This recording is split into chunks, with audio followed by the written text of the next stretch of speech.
ओम श्री गणेशाय नमः। ओम नमः शिवाय। महेश्वर की महत्ता का प्रतिपादन।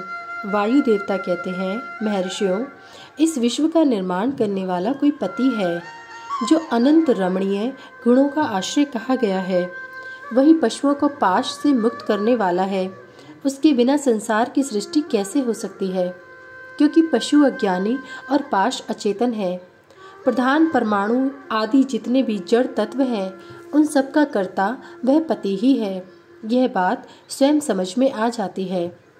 किसी बुद्धिमान या चेतन कारण के बिना इन जड़ तत्वों का निर्माण कैसे संभव है। पशु, पाश और पति का जो वास्तव में पृथक पृथक स्वरूप है, उसे जानकर ही ब्रह्मवेत्ता पुरुष योनि से मुक्त होता है।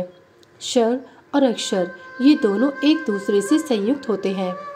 पति या महेश्वर ही व्यक्ताव्यक्त जगत का भरण पोषण करते हैं। वे ही जगत को बंधन से छुड़ाने वाले हैं। भोक्ता, भोग्य और प्रेरक ये तीन ही तत्व जानने योग्य हैं। विज्ञ पुरुषों के लिए इनसे भिन्न दूसरी कोई वस्तु जानने योग्य नहीं है। सृष्टि के आरंभ में एक ही रुद्रदेव विद्यमान रहते हैं, दूसरा कोई नहीं होता। वे ही इस जगत की सृष्टि करके इसकी रक्षा करते हैं और अंत में सबका संहार कर डालते हैं। उनके सब और नेत्र हैं, सब और मुख हैं, सब और भुजाएं हैं और सब और चरण हैं। यही सबसे पहले देवताओं में ब्रह्मा जी को उत्पन्न करते हैं।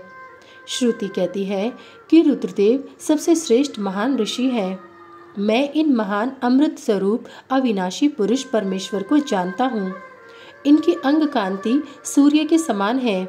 ये प्रभु अज्ञान अंधकार से परे विराजमान है। इन परमात्मा से परे दूसरी कोई वस्तु नहीं है। इनसे अत्यंत सूक्ष्म और इनसे अधिक महान भी कुछ नहीं है।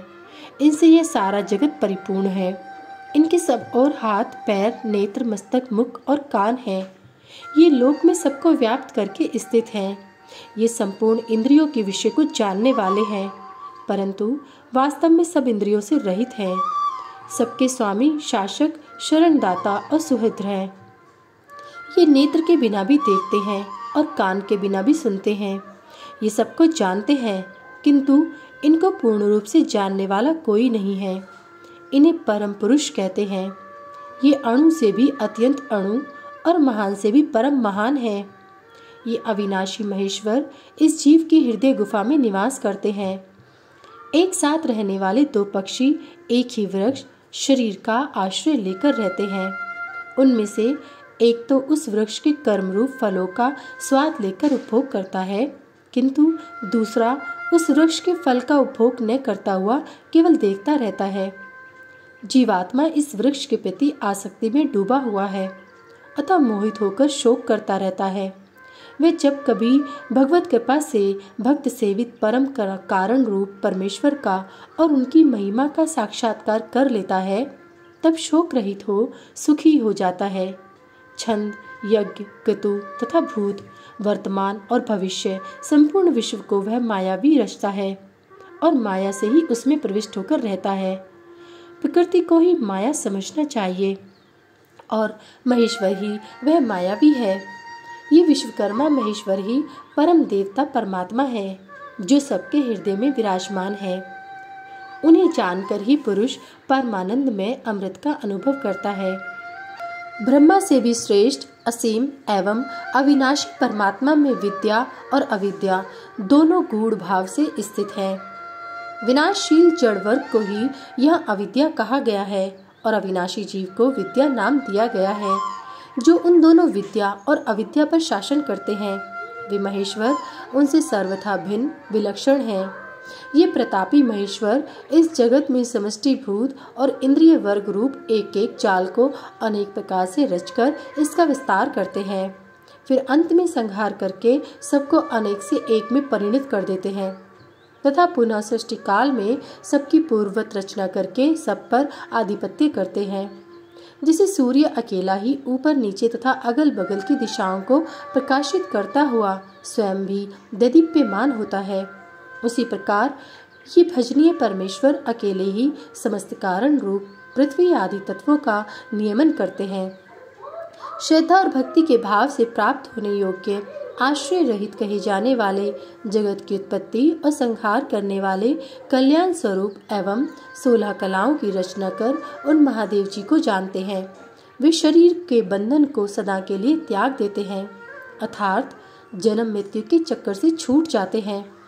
वही परमेश्वर तीनों कालों से परे, निष्कल, सर्वज्ञ, त्रिगुणाधीश्वर एवं साक्षात परात्पर ब्रह्म है। संपूर्ण विश्व उन्हीं का रूप है।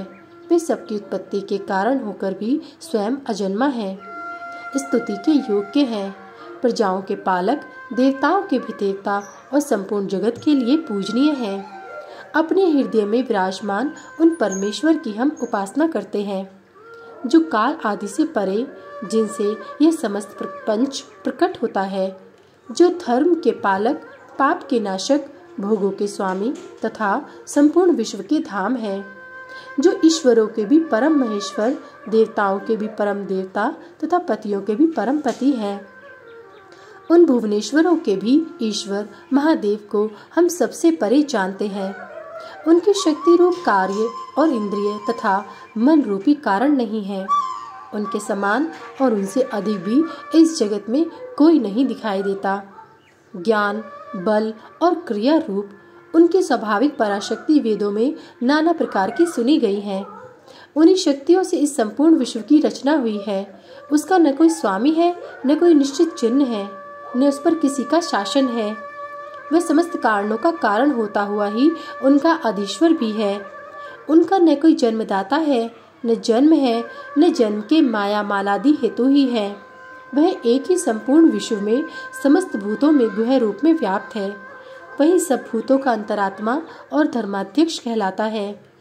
वह सब भूतों के अंदर बसा हुआ सबका दृष्टा, साक्षी, चेतन और निर्गुण है। वह एक है, वशी है, अनेकों विवशात्मा, निष्क्रिय पुरुषों को वश में रखने वाला है। वह नित्यों का नित्य, चेतनों का चेतन है। वह एक है, कामना रहित है और बहुतों की कामना पूर्ण करने वाला ईश्वर है। सांख्य और योग अर्थात ज्ञान योग और निष्काम कर्म योग से प्राप्त करने योग्य सबके कारण रूप उन जगदीश्वर परम देव को जानकर जीव संपूर्ण पाशों बंधनों से मुक्त हो जाता है। वे संपूर्ण विश्व के सृष्टा, सर्वज्ञ, स्वयं ही अपने प्राकट्य के हेतु ज्ञान स्वरूप, काल के भी सृष्टा, संपूर्ण दिव्य गुणों से संपन्न, प्रकृति और जीवात्मा के स्वामी, समस्त गुणों के शासक तथा संसार बंधन से छुड़ाने वाले हैं। जिन परम देव ने सबसे पहले ब्रह्मा जी को उत्पन्न किया और स्वयं उन्हें वेदों का ज्ञान दिया, अपने स्वरूप विषयक बुद्धि को प्रसन्न विकसित करने वाले उन परमेश्वर शिव को जानकर मैं इस संसार बंधन से छूटने के लिए उनकी शरण में जाता हूँ। यह वेदांत शास्त्र परम गोपनीय ज्ञान है। पूर्व कल्प में मुझे इसका उपदेश किया गया था। मैंने बड़े भारी सौभाग्य से ब्रह्मा जी के मुख से इस ज्ञान को पाया था। जो शम दम से रहित हो उसे इस परम उत्तम ज्ञान का उपदेश नहीं देना चाहिए। जो अपना पुत्र सदाचारी तथा शिष्य न हो उसे भी नहीं देना चाहिए। जिनकी परम देव परमेश्वर में परम भक्ति है, जैसे परमेश्वर में है वैसे ही गुरु में भी है, उस महात्मा पुरुष के हृदय में ही ये बताए हुए रहस्यमय अर्थ प्रकाशित होते हैं। अतः संक्षेप में ये सिद्धांत की बात सुनो। भगवान शिव प्रकृति और पुरुष से परे हैं। वे ही सृष्टि काल में जगत को रचते और संहार काल में पुनः सबको आत्मसात कर लेते हैं। अध्याय 6 समाप्त। सभी वेद और पुराण सुनने के लिए हमारे इस चैनल को सब्सक्राइब करें और सभी वीडियो को लाइक करें। अगर मुझसे पढ़ने में कोई त्रुटि हो गई हो तो कृपया मुझे क्षमा करें और कमेंट में हर हर महादेव लिखना ना भूलें। भगवान भोलेनाथ की कृपा आप सब पर सदैव बनी रहे।